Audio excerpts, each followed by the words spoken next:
आज जिस पत्रकार वार्ता पे, जिन इश्यूज पे, जिन मुद्दों पे हम चर्चा करने जा रहे हैं,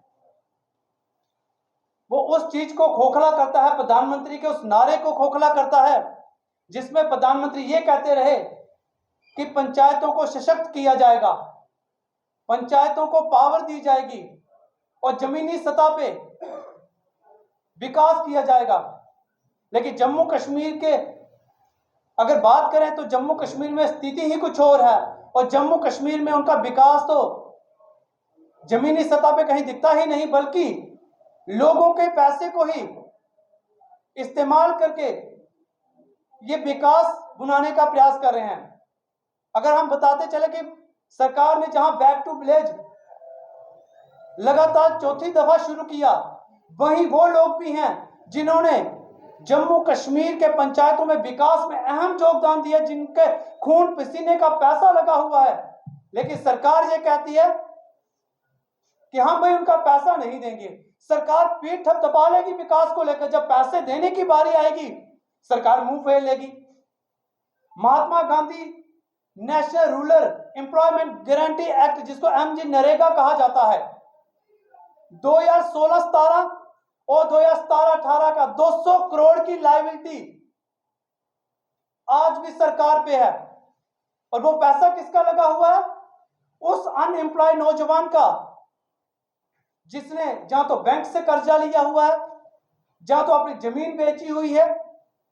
लेकिन सरकार कहती है कि उस समय के जो काम हुए थे वो जमीनी सतह पे हुए ही नहीं है। बड़ी हैरानगी की बात है कि सरकार मुंह पे झूठ बोल रही है। बड़ा अजीब लगता है कि आपने वहां मनरेगा में एक रेशो सेट की हुई है 60-40 की, जिसमें 60% लेबर का पैसा होता है, 40% मटेरियल का होता है। आपने 60% वाली जो पेमेंट थी वो तो आपने कर दी, जो डायरेक्ट लेबर कार्ड में गई उन लेबर को जिनको 100 दिन का गारंटी रोजगार देना होता है। लेकिन 40% में आप कहते हैं कि जमीनी सतह पे काम ही नहीं हुए।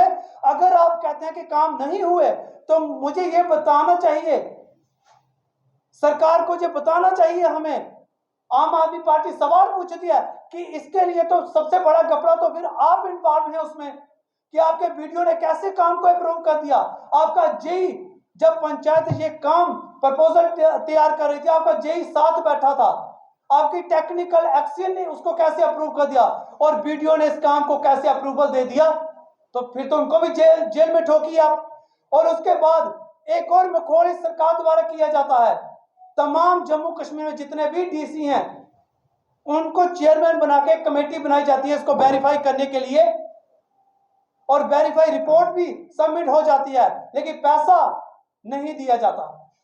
और एलजी साहब ये कह देते हैं कि ये दादा बाबों के टाइम के काम है। भाई साहब, लोगों के पैसे को इस्तेमाल करके आपने विकास तो कर दिया, अगर घपला हुआ है, जमीनी सतह पे काम नहीं हुए, तो ये तमाम लोग जो थे जेलों में होने चाहिए थे, वीडियो से लेके, एक्शन से लेके, जेई से लेके, और वो डीसी जिन्होंने इसको वेरीफाई किया उनको जेल में डालना चाहिए था। 80 करोड़ के लगभग 80 करोड़ के करीब सिर्फ जम्मू डिस्ट्रिक्ट की लायबिलिटी और सिर्फ बाढ़ की 9.5 करोड़ रुपया लायबिलिटी है।